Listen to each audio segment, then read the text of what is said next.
মদ্যপ অবস্থায় টলতে টলতে প্রতিবেশীর ঘরের সামনে দাঁড়াতেই যুবকের বুকের উপর বসে চোখ উপড়ে নেওয়ার অভিযোগ উঠল এক ব্যক্তির বিরুদ্ধে। এরপরে উত্তেজিত জনতা চড়াও হয় ওই ব্যক্তির ওপর, গণপ্রহারে মৃত্যু হয় তার। বুধবার ভোরবেলায় ঘটনাটি ঘটেছে দক্ষিণ দমদম পৌরসভার ৩ নম্বর ওয়ার্ডের ৩ নম্বর প্রমোদনগরে। মদ্যপান করে ভারসাম্য হারিয়ে প্রদীপ সরকার নামে এক যুবক গোকুল মণ্ডল নামে এক ব্যক্তির বাড়ির সামনে পড়ে যান। তাতেই গোকুলের সাথে শুরু হয় বাগবিতণ্ডা। অভিযোগ, গোকুল মারধর করতে থাকেন প্রদীপকে, বুকের উপর বসে চোখ উপড়ে নেওয়া হয়। চোখের চারপাশের মাংস খুবলে বেরিয়ে আসে চোখ। চিৎকার চেঁচামেচিতে স্থানীয় বাসিন্দারা জড়ো হয়ে যান। এরপরই উত্তেজিত জনতা গোকুলের বাড়িতে চড়াও হন। বেধড়ক মারধর করা হয় তাকে।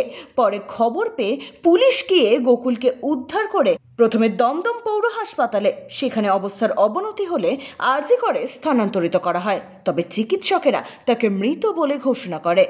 অপরদিকে যার চোখ উপড়ে নেওয়া হয়েছে সেই আক্রান্ত প্রদীপ সরকার আশঙ্কাজনক অবস্থায় বেসরকারি হাসপাতালে চিকিৎসাধীন। তখন উঠে পারিনি, তখন মানে কি দেখলেন, কি শুনলেন?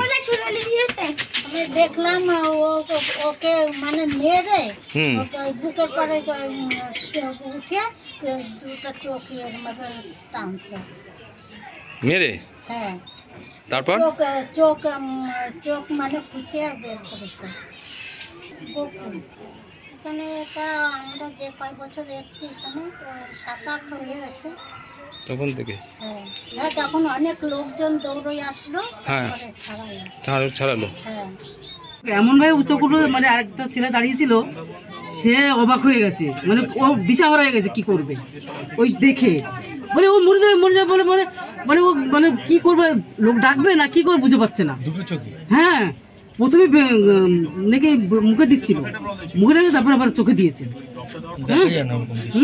দেখো ও অবাক হয়ে গেছে, বলে কি যে মারবে, মরে যাবে, ও মরে যাবে, সে কি ছেড়ে দে, ও ছেড়ে দে। আমার তো শুনেছে পরে ঘটনাটা, ছেড়ে দে, কিছুতেই শুনছে না। তখন এক এক করে লোক এসছে। ব্যুরো রিপোর্ট, এক্সপোজ বার্তা।